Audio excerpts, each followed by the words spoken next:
countdown to the New Year is finally over, and the countdown to Iowa and beyond has begun. We're going to spare you the countdown clocks this evening, but they are coming soon. This month, you can expect major speeches, big ad buys, and a blitz of attacks, debates, and campaign surprises before the Iowa caucuses on February 1.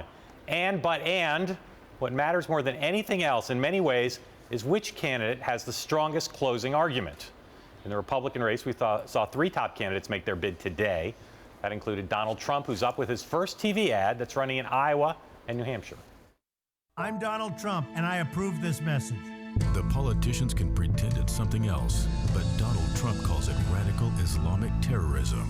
That's why he's calling for a temporary shutdown of Muslims entering the United States until we can figure out what's going on. He'll quickly cut the head off ISIS and take their oil. And he'll stop illegal immigration by building a wall on our southern border that Mexico will pay for. We will make America great again. In New Hampshire, two top candidates, Chris Christie and Marco Rubio, put forward their own closing cases. I'm ready to unite our party. I'm ready to fight for our principles. I'm more ready than anyone in this race to protect the lives and the security of the American people. I've won in one of the toughest places in America to win, and I know better than anyone how to prosecute the case against Hillary Clinton. We need a commander-in-chief with a record of leadership and judgment. Of all the candidates running, I am the only one that has that record. We will have Governor Christie joining us in just a few minutes here. But, John, which of these three closing arguments do you think is the strongest? And what else do you see out there in the Republican closing argument category?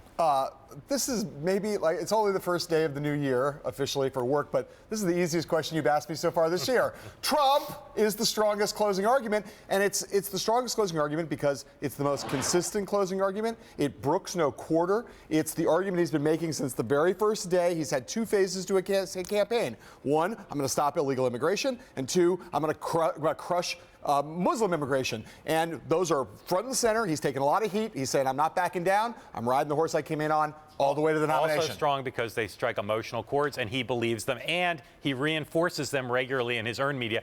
I got to tell you, though. And just to be clear, not endorse. It's a campaign totally based on fear. It's not like this is not like an honorable campaign, but it's a strong campaign. It's an effective argument that appeals to a lot of people, including the large group of supporters. Yes, I will tell you, the Christie's closing argument, which he's been honing over the last couple of weeks, is also, I think, very strong. He takes all of his strengths, all of his appeal to bring the Republican Party together, and argues that he's the one who can do it, and he does it with emotion as well. Here's my problem with the Christie closing argument, which is the core of it is we need a grown-up who can unite the party.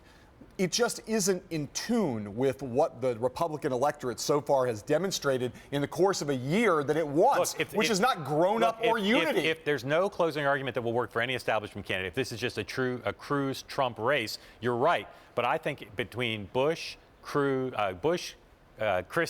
Rubio, and Kasich, right now Christie has the broadest argument to play in a state. It's a good argument for New Hampshire.